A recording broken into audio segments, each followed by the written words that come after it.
Welcome to another edition of season 23 of RGV Stars, live with Alex Arabia and Isaac Medina. Remember, RGV Stars is the premier platform for showcasing Rio Grande Valley talent. And the RGV Celebrities Place to Be. Celebrities and community leaders like Pedro Garcia, actor, writer, director, producer, and also artistic director of the Pharr Community Theater. Yes. Welcome to RGV Stars. Thank you so much. It's a pleasure to be here. And today our viewers will have the chance to get to know more about you, your career, your background, how it all got started, achievements, obstacles, future goals, and anything else that you want to share. Sounds good? Yes, by all means. Awesome. So, Pedro, tell us a little bit about where you're from, what you studied, and what you do full time now. Well, I am from Hidalgo, Texas, and I was born in a suburb of Detroit. When I was 10 years old, my dad picked up and moved us back to Hidalgo. I graduated from Hidalgo High School in 1979, and I went into the Marine Corps from 1980 to 83. Okay. I was in California, and then when I got out of the Marine Corps, I was trying to figure out what is it that I want to do. I didn't want to go to college for some reason, but so I went and became a tree trimmer in Houston. I thought I was going to be like Paul Bunyan, chopping trees and they were going to fall down, but no, I had to climb the trees and trim the branches, so on. And then I got a job as a car attendant, and a car salesman, and then I went into Columbia School of Broadcasting, and I thought I should pursue journalism, and that's when I got introduced to an acting class in college.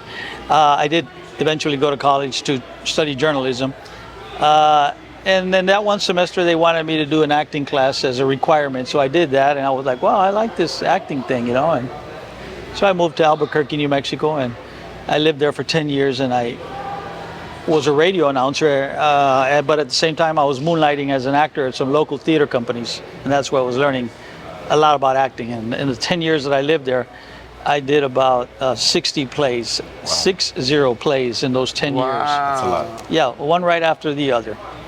Yeah. It requires a lot of dedication, memorization, yeah. hard work. Yeah. Wow. So you were a radio host at the time? Yes. I graduated from Columbia School of Broadcasting, and even up to this day, I still do voiceover work. I work for InternetJock.com and Voice Jungle online, and it helps supplement my income. Yes. Yeah, but.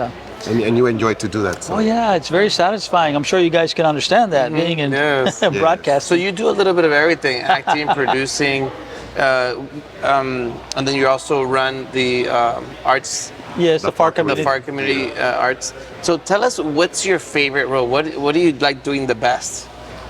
Well, I have to honestly tell you, I've been doing this since 1987 to 2025. I think it's about 34 years, or is it 37 years? I'm not the best mathematician. 37, right? Yeah, about 37 years that I've been in this kind of business, and I started out as an actor, and then I had to start a theater company when I came back from Albuquerque. Instead of going to LA, I had already gotten my first part in Mad Love with Drew Barrymore when I was in Albuquerque, but I decided to come back to the Valley and be with my family. So I started the community theater company, and I became more of a teacher, director, producer, and help a lot of others learn the craft. And I got a talent agent at the same time, and that's how I got those bit parts in some of the films that I can share with you in a bit. But I'm now at this point where I think I'd like to do more acting now. I'm trying to find more people to come in to help continue the Pharr Community Theater Company. We're now on our 16th year. And before that, I was with Teatro Nuestra Cultura for 10 years. So community theater, about 26 years. As an actor, the first 10 years. So, to answer your question, acting is a lot of fun. If somebody offers you a role or an audition and you nail it and you can do it, and that's great. Locally or through my talent agency. Writing is also fun. I have a couple of scripts under my belt, screenplays, and I'm trying to get one of them made this year. So we could say acting and maybe trying to make a feature film. Awesome. Yeah. And my nephew Asael recently went to one of your workshops in Pharr. So you also provide workshops for young kids who are interested, right, in acting. Yeah, the How Pharr. has that experience been, like motivating the youth in that way? Well, yes, the Pharr Community Theater offers acting classes for youth and for children, and sometimes and for adults as well. And we try to do a new workshop like every 3 months. And like I said, So what I do is we get teachers that have experience, and I teach some of the classes as well, to teach the students how to be believable as possible, and how to project when needed, how to understand a character that you're playing and feel the empathy. We teach them tools that will help them to get cast and to play parts believable, like I said. And so it's a lot of fun, a lot of people around the valley want to get involved, and there is a filmmaking community here also in the valley. I saw a young man here that I worked with in a play. I think he might be talking to you all today, Matthew Cavaness. I met him about 4 years ago in a play that he played one of the big parts in, and he did really well. And now I think he's going to be talking about a film that he wants to make. So, en el Valle hay un movimiento de cine y entonces hay oportunidades para la actuación. Hey, I'm talking in Spanish now. Can we still speak Spanish in the U.S.? Todo el español que quieras. Oh my God! Aceptado aquí. Yeah, I hope it's still accepted because I heard that might be the contraband language. Yeah. Oh my God! You Getting can't deported. speak English no more. No, that Tell us wasn't about this, A Wrinkle in Time. A Wrinkle in Time is a play that Dahlia Boucher is the director of this play. She's with the Pharr Community Theater Company, and she's directing this production, and there is about 17 to 18 performers in it, including about 8 kids and 8 adults, more or less. And essentially the story was written back in the 50s or 60s, and it was a movie, and now it's a script, and a young boy and his sister have to go into a new dimension to go find their father who was kidnapped. And it's some sort of tesseract, which is a mathematical equation, but at the same time, it's a place where the father has been taken through a dimension, and these kids, with the help of 3 spirits, they have to travel and with other friends to that dimension to help save their father, because he's being possessed by some people that want to train him about evilness being better than the opposite, and they have to stop it before it happens. So it's a battle between good and evil is basically what the story's about. And they're having a lot of fun putting it together. That's what it's all about. Yeah, it's all about that. Yeah, the youth loves to science fiction and dimensions. For the audience to have fun. Yes. It's going to be in early April when the Yeah, we open April 10th through April 17th. And we can get more information and affordable tickets at pharrcommunitytheater.com. Okay. Yeah. And you also have social media, right? Pharr Community Theater on Facebook. Yes, and on Instagram. Yes, sir. And tell us some of the amazing movies that you have been in. I know you shared a few before we started filming. Thank you very much. Yeah, I've called myself jokingly the king of bit parts, because most of the major motion pictures that are very popular that I've done, I've gotten bit parts. For example, Fast and Furious 5, I was a train conductor, and at the very beginning of the movie, in the first 8 minutes, I have a scene with the late great Paul Walker, which I did meet that day because he was on the set. Wow. Where him and he steals my badge from my jacket to go steal the cars from the train, and then you never see me again. But hey, yeah, that was that. And I did Breaking Bad with Bryan Cranston, who he was also directing the episode, so I got to meet him personally. He was on the set, and my scene is also with him in one of the. In the 5th season, the second half, in an episode either called Buried or Blood Money, I'm a car wash attendant, and I'm getting, and he is looking for Skylar, so he has a quick scene with me. And that was it. And then I did Halt and Catch Fire, another show about the upcoming age of computers, and I play a janitor in that, and they get on my case because I accidentally unplugged the computers they were working on. And they get mad at me. My line is, "Hey, no hablo inglés." So I had to audition for that. Even the bit parts, and auditioning is very meticulous and very competitive. Even if it's a small part, like yesterday, I auditioned for some new show that they're going to be shooting in Dallas, and I'm a funeral director, another bit part that I read for, and I should know within a week or two if I will get that or not. What are the other ones? At Tejano, I did that with, and that one I played a pretty decent sized role in that. It's an independent film, but it got shown on HBO, and it was shot here in the Valley. And Queen of the South, and that one I also had. That one's huge. Yeah, I was in the third season, and I play Caldesar. He's a drug trafficker of some sort, and then I get my brains blown out. Wow. And that was it. Of course, you don't see me anymore in that show.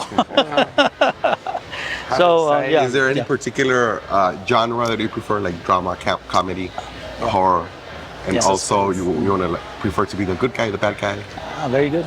Yeah, as an actor, I'm open for different genres. I mean, it's hard for me to be a bad guy. They tell me, "No me tienes la cara de padrecito, Pedro." I got this face, right? But hey, I can be mean if I have to, or funny. I like being funny too. That's a good one. So when people offer me parts, I like to read and see what the script's about, and then I can choose to audition, and if I get cast, I commit to the part. And if I was writing, and my genre that I like writing is sort of like uplifting of the spirit kind of movies, like the guy like Rocky Balboa who's out on his luck, and at the end he's like, whoa, I have a script that I wrote real quick about a woman who overcomes domestic abuse, where she starts off as a very timid and takes all this abuse. Submissive. Yeah, submissive.